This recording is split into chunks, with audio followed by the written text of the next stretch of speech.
បើជាបឋមសូមគោរពឯកឧត្តមបណ្ឌិតលើចន្ទនាសាកលវិទ្យាការនៃសាកលវិទ្យាល័យភូមិន្ទនីតិសាស្ត្រនិងវិទ្យាសាស្ត្រសេដ្ឋកិច្ចឯកឧត្តមសាកលវិទ្យាការរងឯកឧត្តមលោកវិទាវព្រឹទ្ធបរិះរងនិងសាស្ត្រាចារ្យនៃសាកលវិទ្យាល័យភូមិន្ទនីតិសាស្ត្រនិងវិទ្យាសាស្ត្រសេដ្ឋកិច្ចឯកឧត្តមអគ្គលេខាធិការរងនៃគណៈអគ្គលេខាធិការដ្ឋានគណៈកម្មការដឹកនាំការកែតម្រង់ច្បាប់សហការីរបស់ខ្ញុំទាំងអស់ដែលជាអ្នកជំនាញការនៅអគ្គលេខាធិការដ្ឋានគណៈកម្មការដឹកនាំការកែតម្រង់ច្បាប់សូមក្រាបថ្វាយបង្គំសាមណនិស្សិតឯកឧត្តមបាទបងប្អូននិស្សិតទាំងអស់ដែលមានវត្តមាននៅក្នុងកម្មវិធីនាថ្ងៃនេះទី1គឺខ្ញុំមានសេចក្តីសប្បាយរីករាយបាទដែលបានមករៀបចំកម្មវិធីផ្សព្វផ្សាយពាក់ព័ន្ធជាមួយនឹងការងារកែតម្រង់ច្បាប់របស់រាជរដ្ឋាភិបាលនៅសាកលវិទ្យាល័យភូមិន្ទនីតិសាស្ត្រនិងវិទ្យាសាស្ត្រសេដ្ឋកិច្ចនេះហើយតាមរយៈនេះក៏សូមគោរពថ្លែងអំណរគុណចំពោះឯកឧត្តមបណ្ឌិតលុយចន្ទនានិងសហការីដែលបានសហការក្នុងការរៀបចំនៅកម្មវិធីនេះហើយបើនិយាយចំទៅថាឯកឧត្តមបណ្ឌិតលុយចន្ទនាអត់មានការរារែកទេគឺពេលដែលខ្ញុំស្នើសុំថារៀបចំកម្មវិធីនេះភ្លាមគឺឯកឧត្តមឯកភាពហើយសហការរៀបចំហើយថ្ងៃនេះក៏សប្បាយចិត្តដែរដែលឃើញវត្តមានរបស់សាមណនិស្សិតក៏ដូចជាបងប្អូននិស្សិតជាច្រើនបាទចូលរួមនៅក្នុងកម្មវិធីនេះទោះបីថាបន្ទប់រៀបក្តៅតិចមែនប៉ុន្តែដូចជាមើលទៅមិនជាអីទេបាទយើងអាចដំណើរការនៅកម្មវិធីរបស់យើងបាទហើយមុននេះបានស្ដាប់ឯកឧត្តមបណ្ឌិតលុយចន្ទនាដែរថាបន្តិចទៀតទៅយើងនឹងមានអគារមានអីបន្ថែមបាទហើយកន្លែងទីតាំងនេះនឹងត្រូវផ្លាស់ប្ដូរបាទផ្លាស់ប្ដូរមុខមាត់ទៅជាអគារខ្ពស់ស្កឹមស្កៃវិញបាទហើយខ្ញុំក្នុងនាមជាអ្នកដែលធ្លាប់សិក្សានៅទីនេះដែរក៏មានសេចក្តីសប្បាយរីករាយដែរដែលបានត្រឡប់មកសាលាយើងហៅសាលារបស់យើងវិញហើយជាពិសេសគឺជួបជាមួយនឹងរៀមច្បងបាទដែលជាគ្រូរបស់ខ្ញុំផងហើយក្រោយមកជាសហការីផងបាទអញ្ចឹងនៅទីនេះដូចបងស្មីបងភ័ណ្ឌបាទហៅលោកគ្រូលោកគ្រូស្មីលោកគ្រូភ័ណ្ឌលោកគ្រូរុនប៉ុនរិទ្ធអ្នកគ្រូធីតាបាទគឺសប្បាយចិត្តបាទបានមកទីនេះហើយតាមរយៈនេះគឺការដែលជ្រើសរើសសាកលវិទ្យាល័យភូមិន្ទនីតិសាស្ត្រនិងវិទ្យាសាស្ត្រសេដ្ឋកិច្ចដើម្បីរៀបចំនៅការផ្សព្វផ្សាយអំពីការកែតម្រង់ច្បាប់នៅទីនេះក៏មិនមែនជារឿងចៃដន្យដែរបាទហើយខ្ញុំចង់បញ្ជាក់ដែរថាតាំងតែពីការបង្កើតគណៈកម្មការដឹកនាំការកែតម្រង់ច្បាប់នៅក្នុងអាណត្តិថ្មីនេះមកនេះគឺជាលើកទី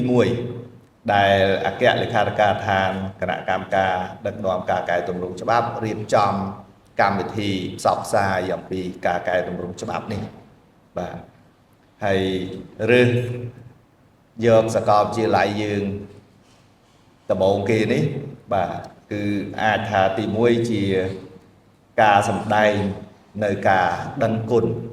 បាទដល់សាកលវិទ្យាល័យរបស់យើងហើយជាពិសេសគឺជាកន្លែងមួយដែលខ្ញុំបានសិក្សារៀនសូត្របាទបានចំណេះដឹងបាទទាំងចំណេះដឹងផងទាំងសុជីវធម៌ផងទាំងសិលធម៌ផងបាទហើយក៏បានមានការរីកចម្រើនមានការលូតលាស់បាទជាពិសេសគឺនៅក្នុងអាជីពការងារបាទអញ្ចឹងសំដែងនៃការដឹងគុណផងប៉ុន្តែទី2គឺក៏ចង់ថាឲ្យយើងហៅជា privilege ណាបបិសិទ្ធមួយសម្រាប់និស្សិតនៅសាកលវិទ្យាល័យភូមិន្ទនីតិសាស្ត្រនិងវិទ្យាសាស្ត្រសេដ្ឋកិច្ចផងឲ្យបានដឹងអំពីអ្វីដែលជាកិច្ចការងារពាក់ព័ន្ធជាមួយនឹងការកែតម្រង់នេះ បាទហើយដែលយើងហៅថាជាការកែតម្រង់ច្បាប់ហើយ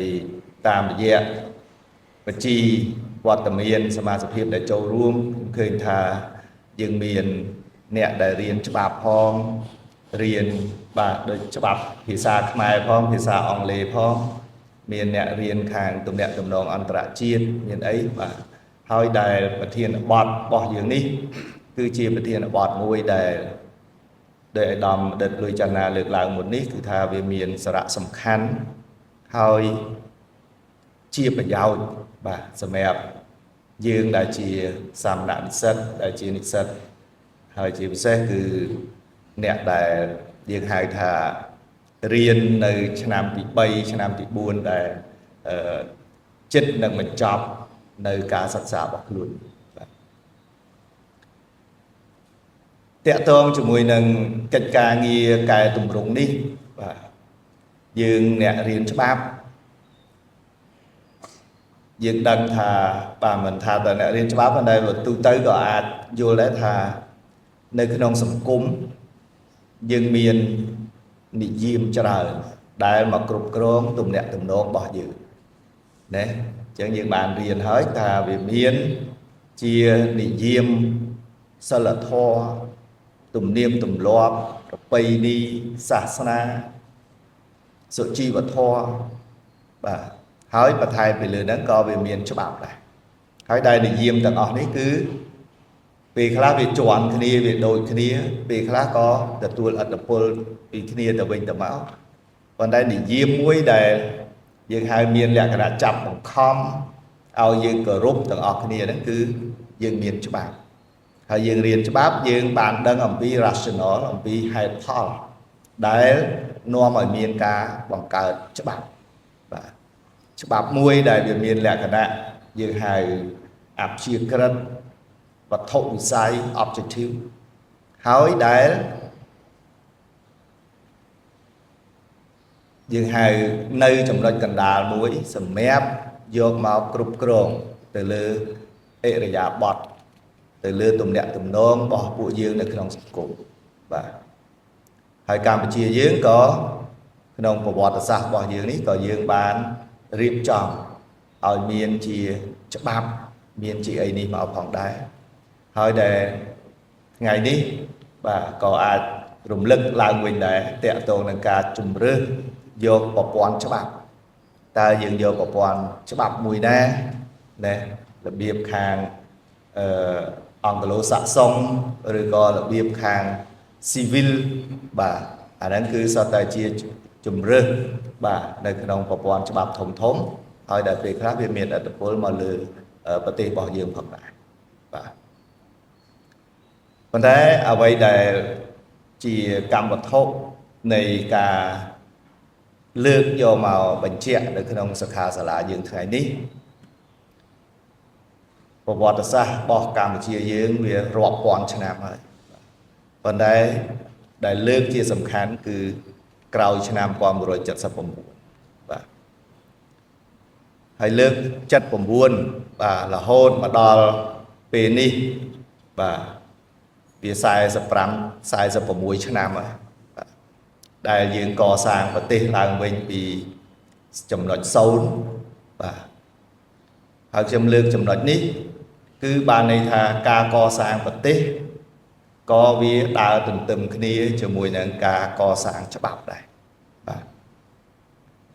វាត្រូវមានច្បាប់សម្រាប់យកមកគ្រប់គ្រងយកមកធ្វើការដឹកនាំទំនាក់ទំនងសង្គមរបស់យើងបាទ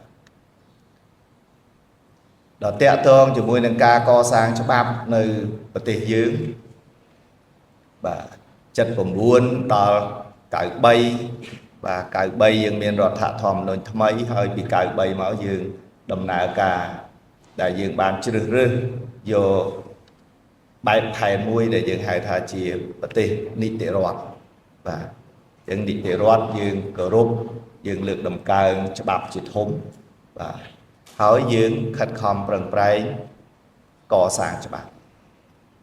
ញ្ចឹងរយៈពេលបាទបើថាពី93មករយៈពេល30ឆ្នាំជាងគឺយើង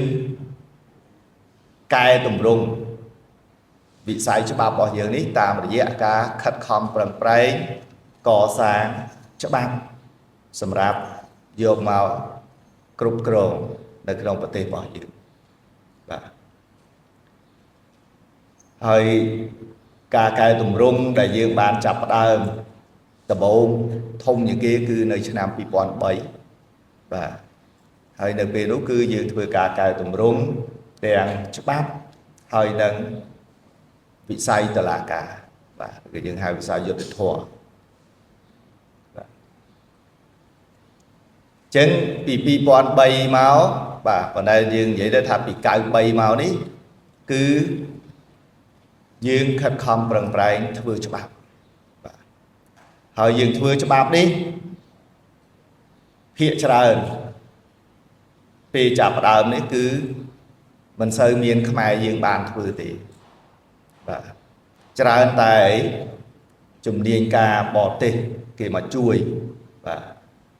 ព្រោះយើងដឹងហើយថាធនធានមនុស្សរបស់យើងត្រូវខ្មែរក្រហមសម្រាប់ចោលស្ទើរអស់ហើយបាទហើយបើថានិយាយជាប្រវត្តិវិញអ្នកច្បាប់តែនិយាយគឺថាក្រោយសម័យប៉ុលពតមកអ្នកដែលរៀនច្បាប់បកែសល់តែ6នាក់ទេបាទហើយយើងបាទហើយបន្ទាប់មកបានខិតខំបដិបដាលបាទវគ្គដែលយើងហៅកាលហ្នឹងមាន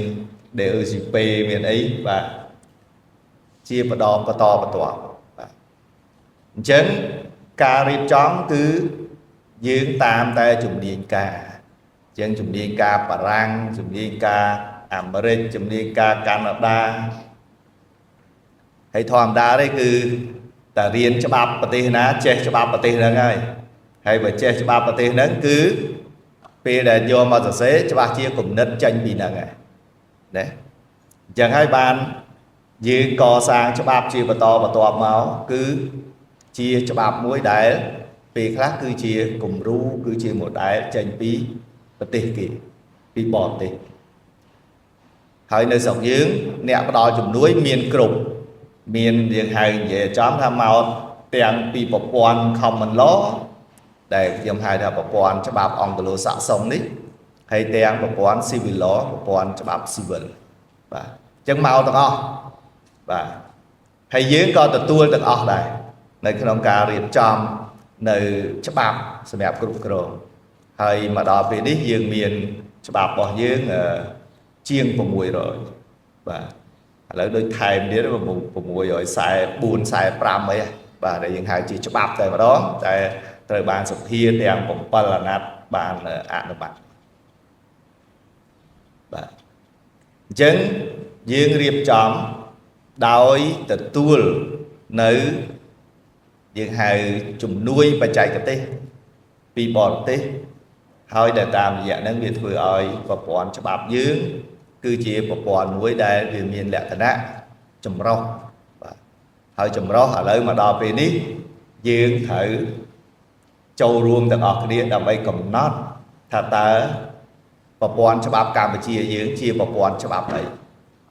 ណាយើងហៅកំណត់អត្តសញ្ញាណនៃប្រព័ន្ធច្បាប់របស់កម្ពុជាយើងបាទហើយតើទៅមុខយើងចង់បានប្រព័ន្ធរបៀបម៉េចណា common law civil law ឬក៏ប្រព័ន្ធបែបកម្ពុជាបាទណាអាហ្នឹងគឺជា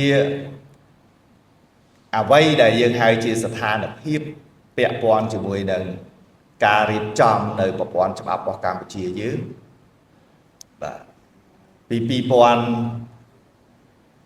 មកយើងចាប់ផ្ដើមពិនិត្យមើលឡើងវិញទៅលើអ្វីដែលជាច្បាប់របស់យើងហើយមកដល់បច្ចុប្បន្ននេះ2024រាជរដ្ឋាភិបាលអាណត្តិថ្មីបាទដែលដឹកនាំដោយសម្ដេចមហាបវរធិបតីហ៊ុនម៉ាណែតនាយករដ្ឋមន្ត្រីគឺបានបំបែកនៅយើងហៅការកែតម្រង់ដាច់ដោយឡែកពីគ្នាគឺការកែតម្រង់ច្បាប់បាទដឹកនាំដោយឯកឧត្តមឧបនាយករដ្ឋមន្ត្រីវង្សសេនវិសុទ្ធបនាយករដ្ឋមន្ត្រីប្រចាំការហើយការកែតម្រង់ វិស័យយុត្តិធម៌គឺដឹកនាំដោយក្រសួងយុត្តិធម៌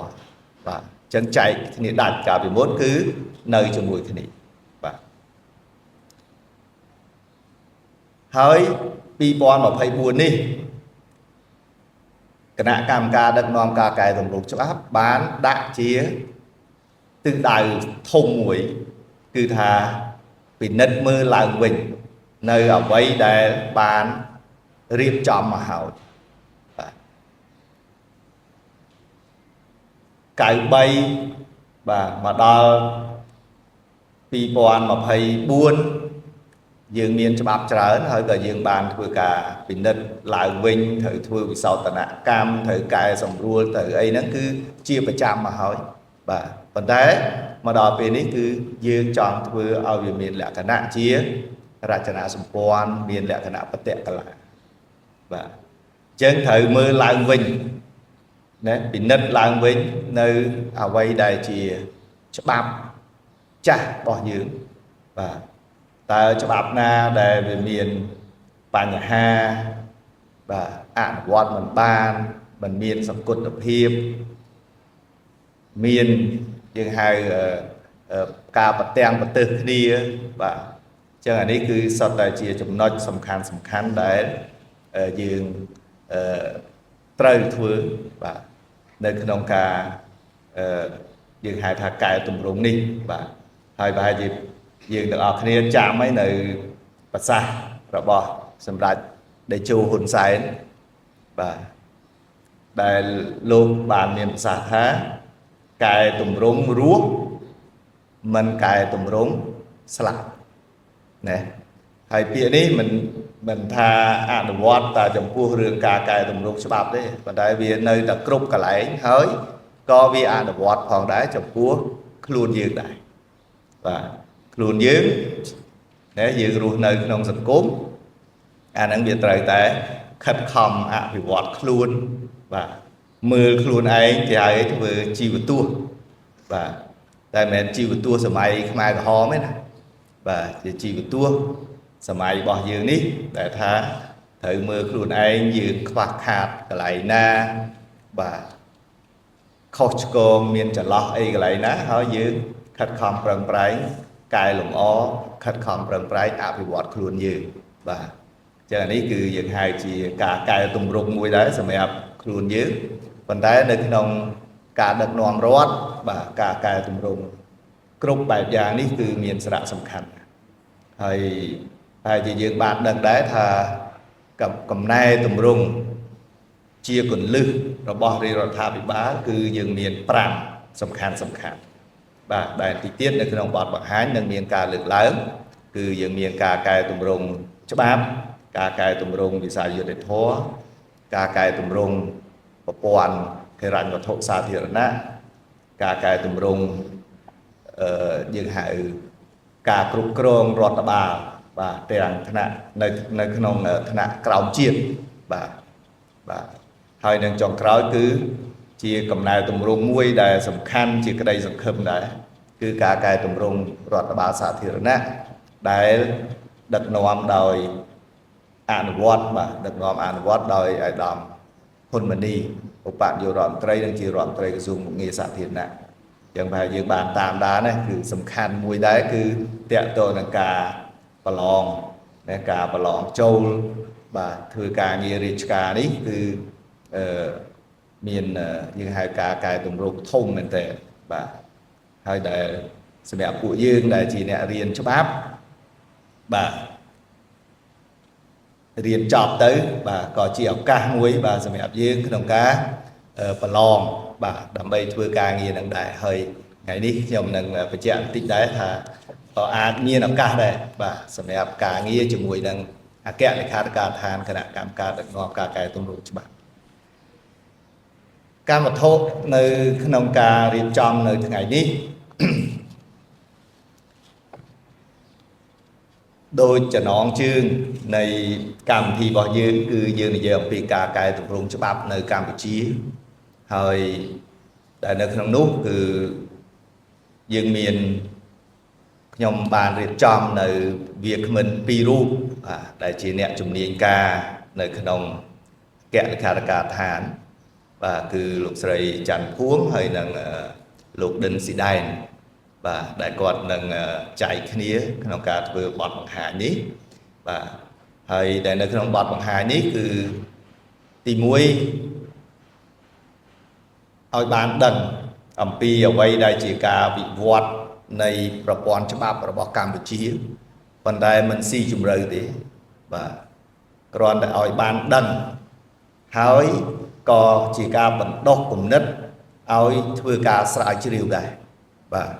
បាទអញ្ចឹងយើងរៀនខ្ញុំក៏ធ្លាប់បង្រៀនដែរអំពីប្រវត្តិច្បាប់កម្ពុជាយើងប៉ុន្តែបាទខ្ញុំចង់បញ្ជាក់ទីដែរខ្ញុំរៀនច្បាប់ខ្ញុំចប់នៅនេះទី1ឆ្នាំណាបាទខ្ញុំចប់បញ្ញាបត្រនៅសាលាយើងនេះគឺឆ្នាំ99បាទអញ្ចឹងយូរដែរបាទហើយខ្ញុំចប់ទៅក៏បានអាហារូបករណ៍ទៅរៀននៅប្រទេសបារាំងបាន3ឆ្នាំបាទហើយត្រឡប់មកវិញឆ្នាំ2003បាទចុង2002 2003នេះក៏បានមកបង្រៀននៅសាលាច្បាប់យើងវិញអញ្ចឹងហើយបានមុននេះខ្ញុំនិយាយថា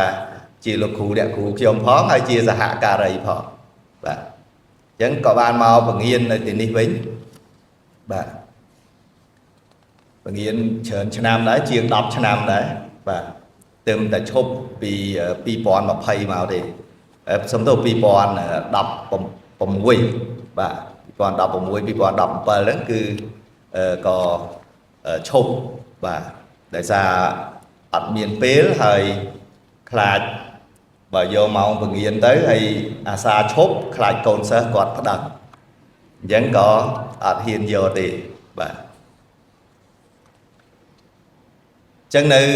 ក្នុងហ្នឹងបាទគឺយើងហៅមានអនុស្សាវរីយ៍ច្រើនដែរបាទនៅសាលានេះបាទអញ្ចឹងគឺប្រព័ន្ធច្បាប់កម្ពុជាយើងបាទពេលដែលយើងរៀនលើកពីប្រវត្តិនៃច្បាប់របស់យើងពេលខ្លះយើងមិនបានស្រាវជ្រាវស៊ីជម្រៅដែរទេបាទព្រោះយើងលើកជាច្បោហើយបន្ទាប់មកយើងនិយាយអំពីច្បាប់គោលរបស់យើងតែម្ដងបាទ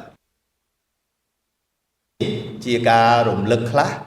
ដើម្បីបន្ទាប់មកយើងអាចទៅធ្វើការស្រាវជ្រាវអំពីប្រវត្តិច្បាប់របស់យើងហើយក៏មានសាស្ត្រាចារ្យមួយចំនួនក៏គាត់បានធ្វើការស្រាវជ្រាវផ្នែកនេះដែរចំណុចទី2គឺលើកអំពីអ្វីដែលជាការពិនិត្យឃើញនៅ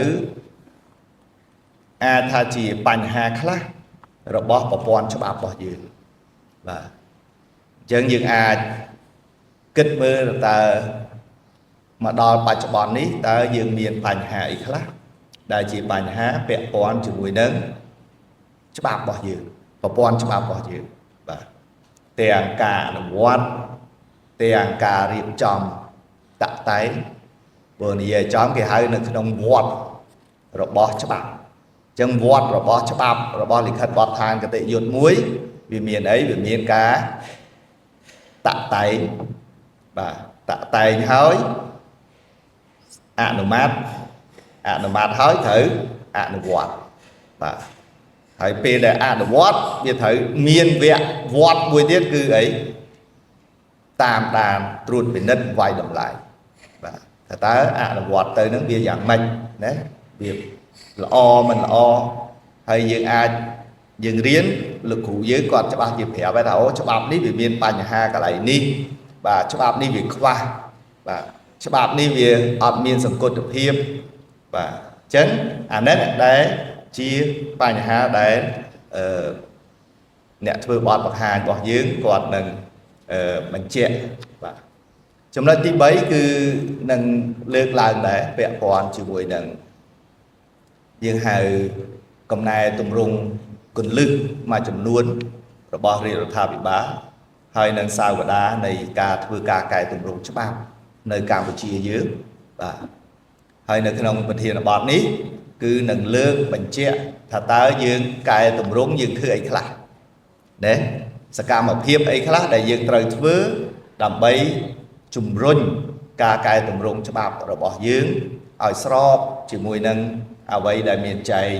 ដែលមានកំណត់នៅក្នុងយុទ្ធសាស្ត្របញ្ចកោណដំណាក់កាលទី1បាទស្គាល់យុទ្ធសាស្ត្របញ្ចកោណទេបាទមើលសុំលើកដៃតិចមើលណាគេស្គាល់ឥឡូវសួរថែមអ្នកណាគេធ្លាប់អានយុទ្ធសាស្ត្របញ្ចកោណសុំលើកដៃតិចមើលអត់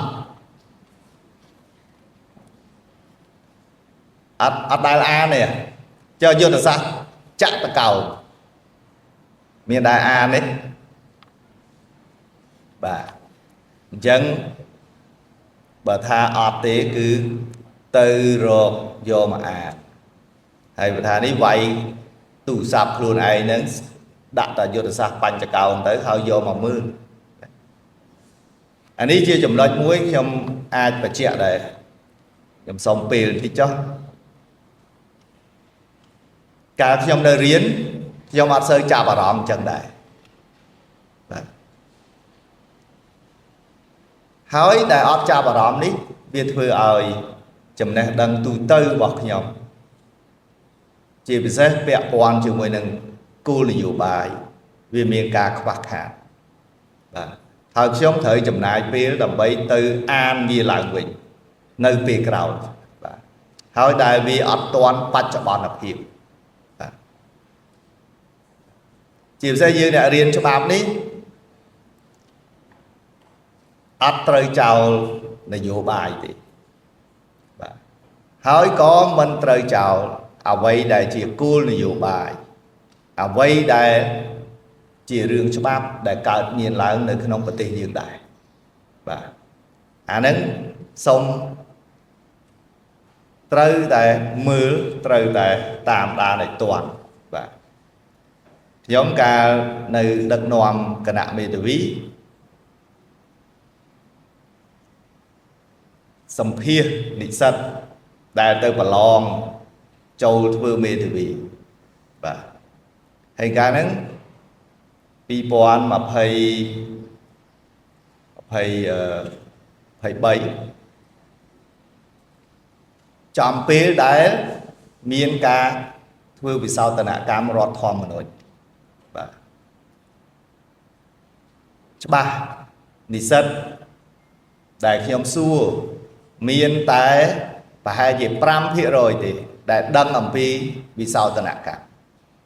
ហើយគាត់ជាប់ដោយសារគាត់ចេះអាហ្នឹងណាព្រោះអ្នកផ្សេងអត់ចាប់អារម្មណ៍អត់មានណាគេដឹងបាទហើយដូចយើងទាំងអស់គ្នាបាទបើមិនអត់មានលើកដៃផងបាទន័យថាអត់មានណាគេទៅអានយុទ្ធសាស្ត្របញ្ចកោណផងអត់ដឹងថារដ្ឋាភិបាលត្រូវអនុវត្តប្រទេសនឹងដើរទៅផ្លូវណាទៅណាអីទៅណាបាទសំខាន់ណាបាទហើយឲ្យយើងដឹងថាក្នុងប្រទេសយើងវាមានការវិវត្តរបៀបម៉េចបាទគេដើរទៅណាបាទហើយវាមិនមែនដាច់ចេញពីការរៀនច្បាប់របស់យើងទេណាបាទយើងរៀនច្បាប់កុំចេះតែច្បាប់ដែលមានសរសេរក្នុងសៀវភៅយើងក៏ត្រូវផ្សារភ្ជាប់វាជាមួយនឹងអ្វីដែលកើតឡើងដែរហើយខ្ញុំចាំមួយដែរកាលខ្ញុំនៅរៀនខ្ញុំរៀងចូលចិត្តមើលកុនដែរបាទចឹងខ្ញុំមើលកុនខ្ញុំសួរសំណួរច្បាប់រហូតបាទដូចយើងមើលកុនឃើញគេបើកប្រជ្រះផ្លូវអីចឹងឬក៏បើកទៅបុកគេបុកឯងចឹងយើងសួរសំណួរថាអាហ្នឹងដោះស្រាយផ្លូវច្បាប់ធ្វើមិនទៅណាបាទគេវាយគ្នាគេអីក៏សួរដែរផ្លូវច្បាប់គេដោះស្រាយមិនអញ្ចឹងវាផ្សារភ្ជាប់ទាំងអស់បាទឲ្យមកជាទិដ្ឋភាពច្បាស់បាទអញ្ចឹងខ្ញុំក៏ចង់បញ្ជាក់អញ្ចឹងទេថា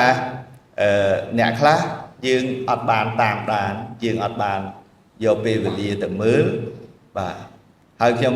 ទទួលស្គាល់ថាអានយុទ្ធសាស្ត្របញ្ចកោណហ្នឹងអាន13ទំព័រមើលងុយដេកហើយវាអត់ដូចមើល TikTok មើល Facebook អីមើលមកយប់ទល់ភ្លឺក៏បានដែរបាទប៉ុន្តែត្រូវតែព្យាយាមត្រូវតែមើលឲ្យយល់ bà ở đăng thá dương đào từ ná ấy từ nè bà chẳng đôi khi đôi ca nghe cài tùm rung ní bà mà đăng thà lấy trong xua đấy đăng thà ca cài tùm rung chấp áp nơi Campuchia dương nắng kia trong thưa ấy khá là hot bà ca nghe nó thưa ấy khá là đăng này bà hay cái nạ cam ca đất non ca cài tùm rung chấp áp nắng đai lư ọt bà dân bọn lứa ngày đang bàn đằng vấn thế còn là tha châu ruộng chia cùng đất muối tha xong ỏi dương riêng nơi trong nặng thoáng vấn thế có thể tam đàn bò rập yên và có trời do chân đục đặng để lừa quay đại chia ai cái xa đại chia cô được nhiều bài và thôi là lấy viên mình và bạn đôi môn tế cứ dương chọn bàn ấy có bàn đấy nơi trong ta tụ sắp đại dương miền tập smartphone tập muối cứ phở bàn này và ní chỉ chấm nói bẹ pon cho mùi nâng vay để chỉ cả nghe cái tụm rung sập khăn để nâng trời thứ và hơi nâng trồng cối và có miếng ca bằng hàng chỉ ruộng đấy ông bia vay để chỉ tia sản bị say rồi bỏ nạn được nòm và những hai thứ ấy cái đói chìm xe là khi nông ca được nòm rót bà miền những hai ca đại nhà chất này thì dù bái anh ấy có việc của bạn này chẳng dừng còn miền bọt sau đây là vì khác dừng đặt ấy mùi lược chỉ cô là dụ bài lược chỉ sẽ cả một hiếp phần tay bởi dừng ở miền commitment ở miền cả đại nhà chất hay là cả control thế anh ấy có việc bạn chụp chạy đây và chẳng việc thấy đào từng kia dừng đặt chia cô là dụ bài hỏi phần tay rơi tại miền ca đại nhà chất đầm bầy sầm rạch ở cô nhiều bài đứng ai sầm rạch bà và hơi nơi khi ông ca riêng tròn cảm thì ngày đi dùm chưa che đôi ở đây đại ở đó một đất đôi chân na bàn miền và xa môn ní thà sầm khâm thà về tất cả ní được bàn chỉ và giáo bàn chỉ bút thị và thay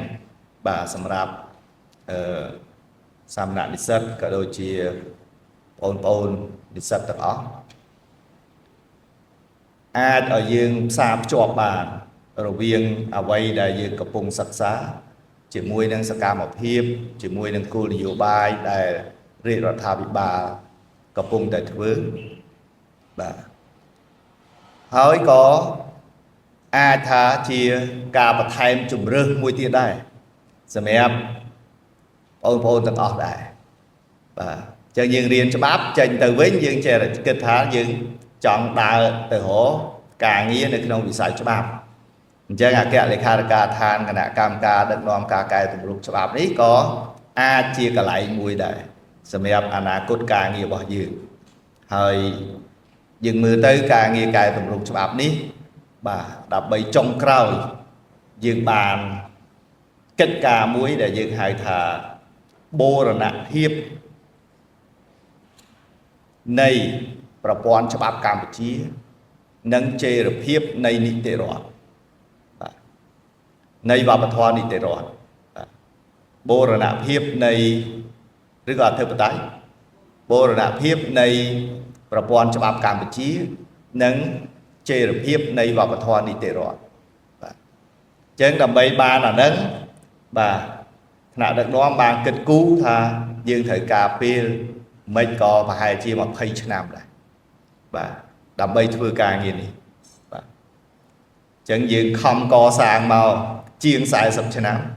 và to máu dương từ không prăng và thay tiết và đã đặt từ đại và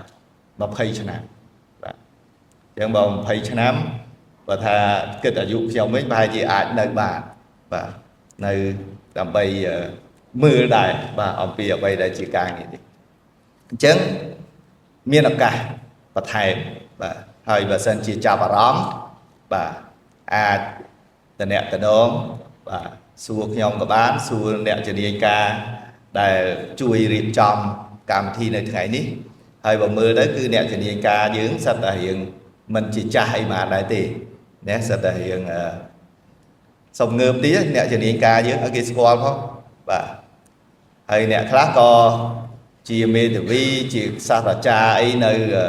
phần nghiên nơi sala chấp áp nơi ấy dương đại tỷ và họ cũng và hơi rất là dương hai nè đại miền chùm niên và miền chùm nè đăng chui được trong cả nghề cải tụng lục bao nhiêu này và chân khi ông xong miền dù bao phần đi và phần đấy còn tiết thà xong cùng phát đạn ca sắc xa